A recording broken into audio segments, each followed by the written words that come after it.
Hello and welcome to the SuperShow for a bit of a bonus video today because we've got some news to talk about. I'm joined today with Alex Jones and Jamie McCulloch. Good to see you so quickly after the podcast, Chris. At least Yes. pronounce my surname right, for crying out loud. How many years have we been doing this? I thought it was McCulloch. People are going to think I'm French now. Maybe you are, you French pig. I don't know. Wow.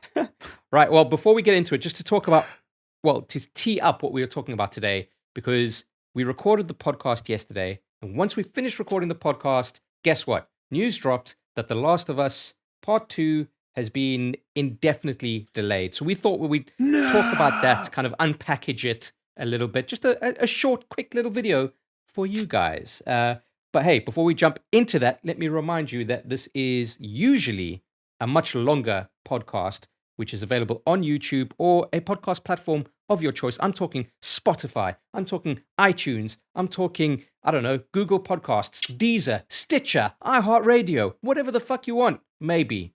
It's there, okay? We're also on social media, which is like at SuperShow Pod for Twitter and Instagram. So share shit with us. We always want to hear from you. And then I guess the last thing to say is that the podcast and videos like these in general are supported by our lovely patrons. And if you'd like to help us out and join our Discord server in the process, head on over to patreon.com/SuperShow. Guys, heartbreaking news. Yes. It's going to be tough not to cry during the duration of this video. This was a really kind of ruined my night last night. It is the year of the delay, isn't it? It's, inevitable, right? Like, not just games, but everything on the fucking planet has been delayed. But there was already loads of delays before all of this happened, so it's not that surprising that it's gone worse. Yeah, exactly. But hey, do you remember we were covering it in a podcast and we were talking about like how E3 was delayed, and I said, guys, The Last of Us is going to be delayed, and you guys didn't believe me. Well, although to be fair, it was for different reasons. I cited a different reason to what the actual reason was. Should we unpack what actually happened? Break down the logistics of this. Okay, so just a reminder that The Last of Us Part 2, hotly anticipated game, was meant to release on May 29th. Is that correct? That sounds, it's in the ballpark. It was, let's just say so. May. Yeah. It was towards the end of May, right? So we would have, fuck, man. Because we reminisced about the fact that we should have been playing Last of Us Part 2 during a podcast because we weren't playing it. And then... Yeah, exactly. It got like, how many times has this fucking game been delayed? Anyway, so word came through from Naughty Dog. They put out a tweet with, nice little graphic, which companies are doing these days. And it's like COVID updates. Like, yeah, fuck, I know where this is going. And they basically said that due to a lot of circumstances out of their control, i.e. coronavirus, they have delayed the game indefinitely. So people shouldn't be too concerned about what indefinitely means. It just means that they haven't set a return date for the release, right? But they assured us that the game was pretty much done with development. I think they had said nearly done with development, and that mainly what they were doing now was squashing bugs and doing some QA. Now, we kind of have to remember that probably a lot of the team, they've been known for a lot of crunch at Naughty Dog, which was my thinking as to why it would be delayed, because people would obviously be working from home, add crunch to that, and it just makes for a bit of a messy detail. But it seems that they are on top of it, because that's not the reason for this delay. No, they don't. They say that that's not the reason for the delay. They say that's not the reason. I'm inclined to believe them, but I think it's still a shitty excuse. But we'll get into it, right? So Naughty Dog said themselves that the delay was due to logistical issues. And Sony's own Twitter said that SIE, which is Sony Interactive Entertainment, has made the difficult decision to delay the launch of The Last of Us Part 2 and Marvel's Iron Man VR until further notice. Logistically, the global crisis is preventing us from providing the launch experience our players deserve.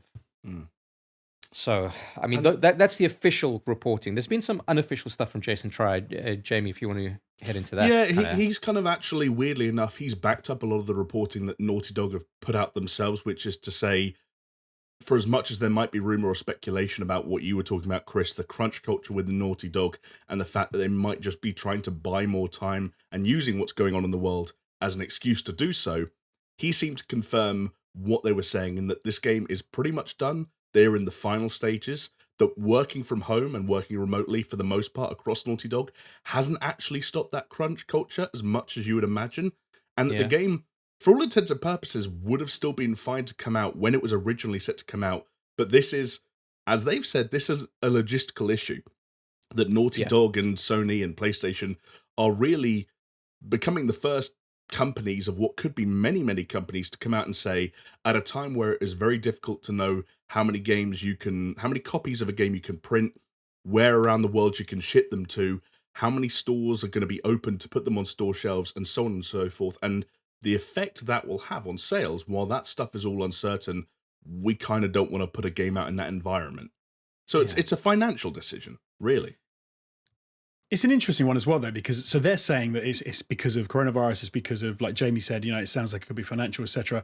But I mean, it was because it was supposed to come out on February the 21st, right, originally. So they bumped it to May the 29th. So then you do have to wonder, like, were there some other underlying things going on, which has just been exacerbated by all of this as well. So it might be that they say that they're just doing a few tweaks, there's some bug squashing, but there might be a few extra little bits going on behind the scenes as well that they were still trying to sort out for that May 29th release. I'd be amazed if anyone managed to get anything out in this climate, because it's madness. Then doesn't that kind of contradict your previous point that this is a weird Naughty Dog issue? Like, if you're acknowledging that it would be difficult for anyone to put a game out, why are we assuming that Naughty Dog's issue is a development time thing?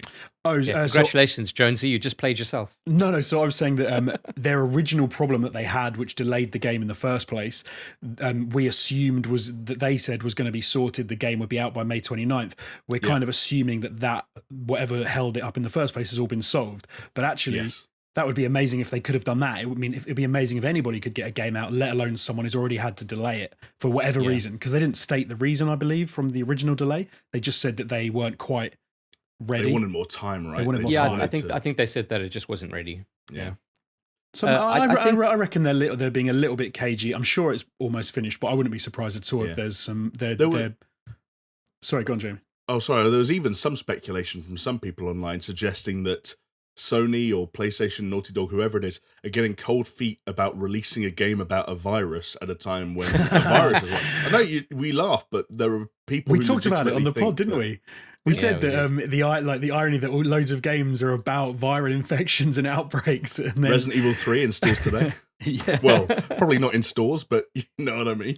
Yeah. So this might all be a reaction as to what happened with Final Fantasy VII, which is something that the main thing that we covered on our podcast when we recorded yesterday, whereby physical copies broke the street date and people could buy them, not everywhere, but some places. And then Square Enix put out a statement saying, hey, we can't control this this logistical issue with COVID going on where we can ensure that everyone gets the game at the same time. Sure, Because initially they were reporting on some delays, and then they said, no, we've eased up on our kind of like constraint on when the game can be released. Maybe they were kind of forced into that position, and then Sony saw that and said, you know what, we don't want this to continue for more of our exclusives or more of our games, because like if there's a lot of spoilers in The Last of Us and some dude gets the game before it's meant to be released, all of that stuff's on YouTube, right? Yeah, that's true. And they probably want to keep the experiences to the people that are actually going to play them, at least in the first couple of days on the platform, rather than just on YouTube. But on the other hand, I think it would be an interesting case to see how Final Fantasy VII does as a result of all of this. Because from my perspective, it's like, who fucking cares? Release the game when you can release it. Like, if you need more time, okay, to say like, hey, you know what? Let's delay it by a month so that we can really make sure that this logistical issue that they're talking about can be sorted. Then that's a different thing to say, hey, we don't know when it's going to fucking release because I think.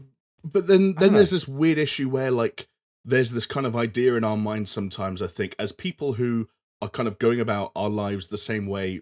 We're staying inside a lot more, but in a similar way to how we've conducted ourselves for the last couple of months. And we would still buy a video game this month, we'd still buy a video game next month, and so on and so forth. Yeah. I wonder if there's an element of fear where they're saying, okay, we've already lost a huge amount of our physical sales potential, which is shrinking year on year, how much that matters, but still matters somewhat.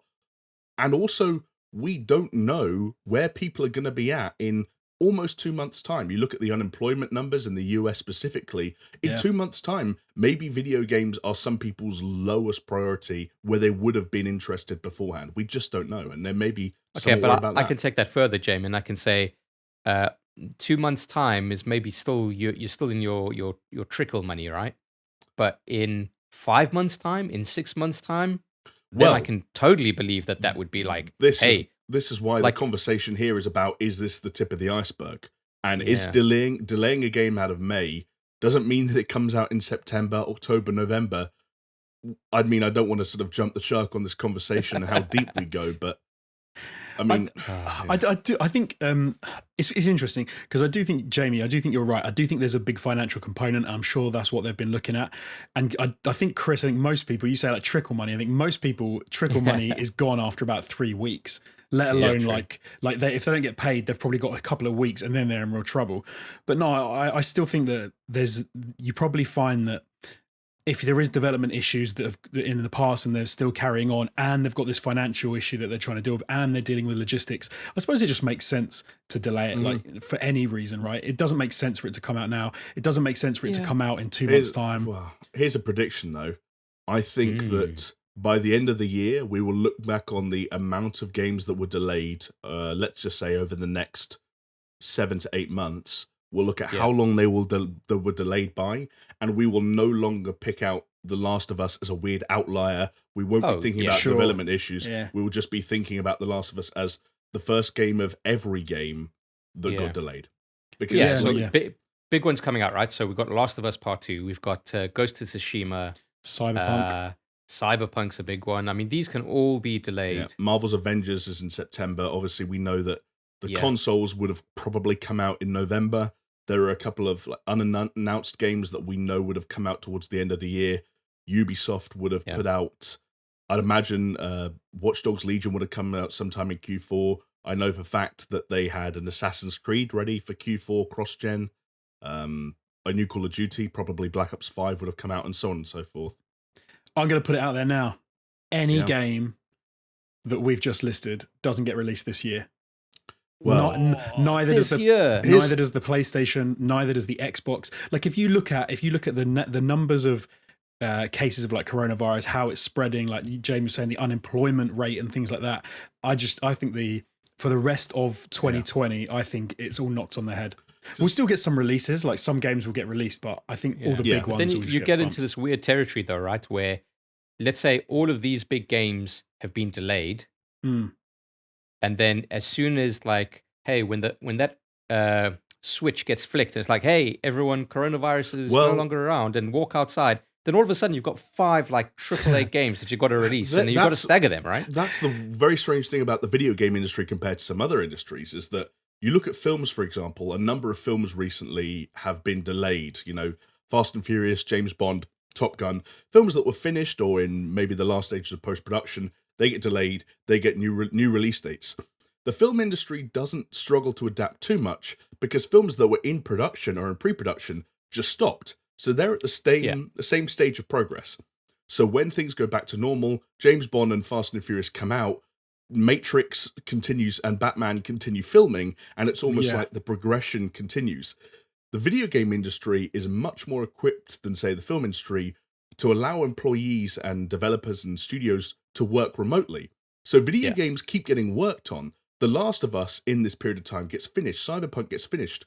And what you end up with, let's say no major game wants to release until 2021, is you don't have studios going back to work to finish their game. You have what you're talking about, Chris, which is everyone's sat on a finished game, and then it becomes this weird box office game where you see Fast and Furious are picking out certain weekends where they're like, which month do we release this game we've already finished in?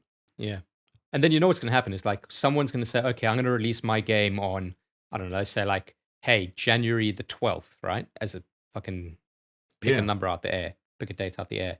And then The Last of Us is like, well, we're probably going to do better than that game, so we'll also release on the 12th. And then that original game that released on the 12th says, you know what? Actually, sorry, guys, we're delayed again to the 24th. What was it What was it last year that happened with every game didn't want to be released at the same? Was it Red Dead Redemption the year before? Red Dead, yeah. In 2018.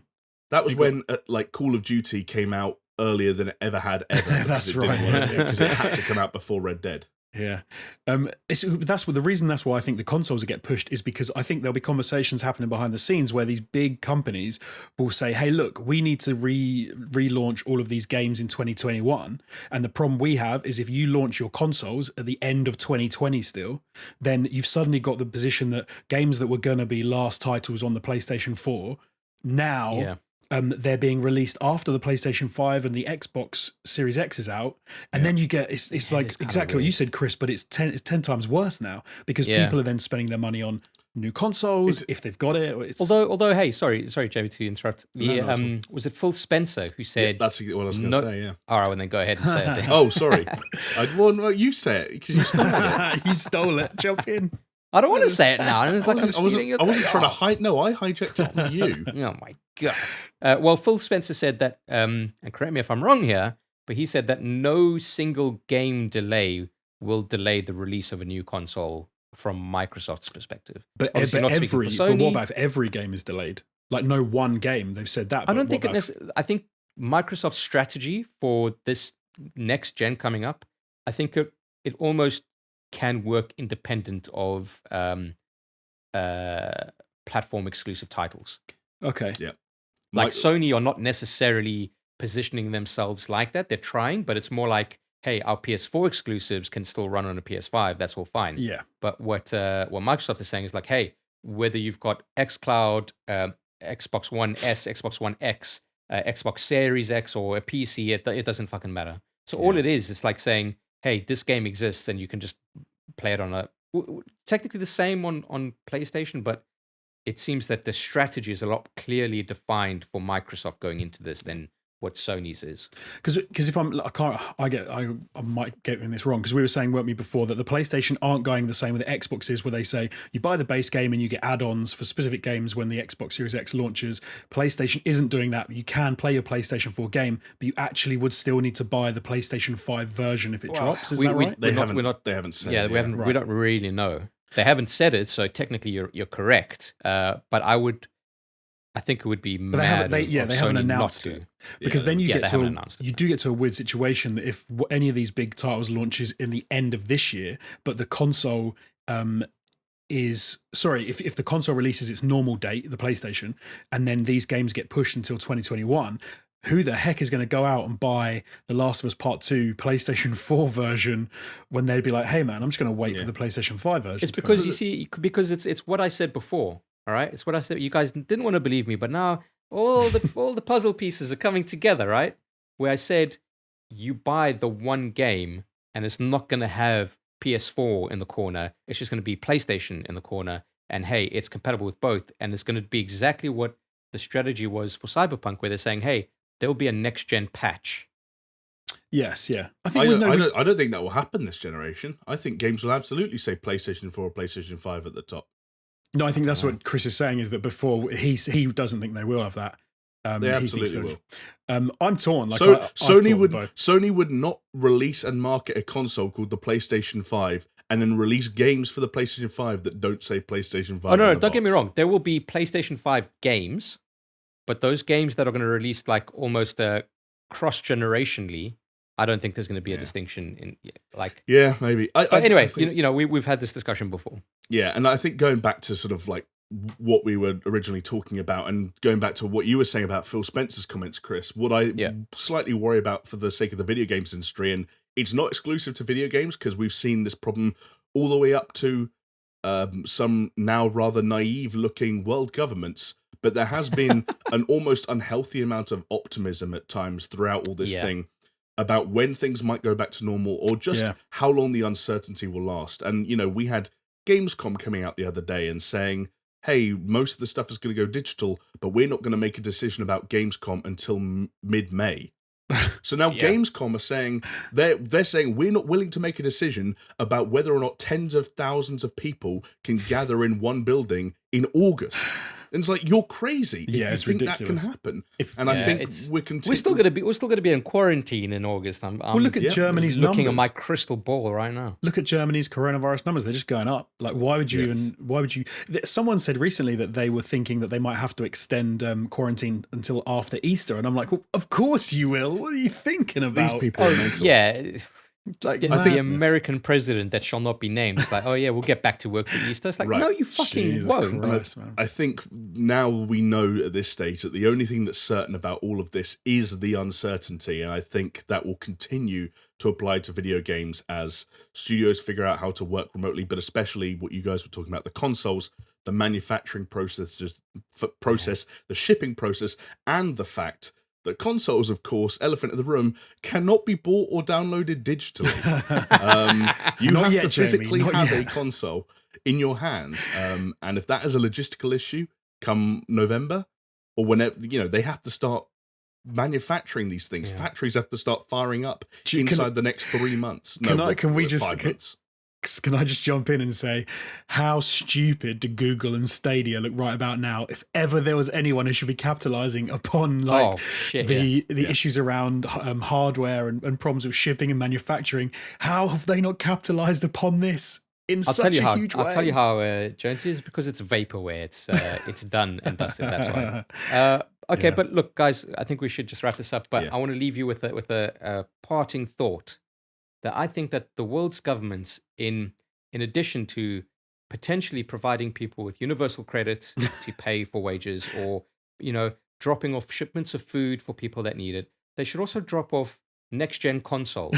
Socialized gaming. I like it. Socialize the gaming. Get rid of the Guess what? If a fucking Xbox Series X and a PlayStation 5 sit on your doorstep, delivered to you, there's no console war, and everybody's happy, and there's peace in the land finally. And I think Chris, that's what we've got to strive for. You are bang on. Can we dub it right now? We've got the NHS. We need the NGS, the National Gaming Service, free at the point of service, games for all. I I'm there. fucking love it. Great. We've just solved world hunger by way of video gaming. Absolutely. So there you go. All right, guys. Well, thank you so much for listening to this decidedly shorter little take on a singular topic. We hope you did enjoy it.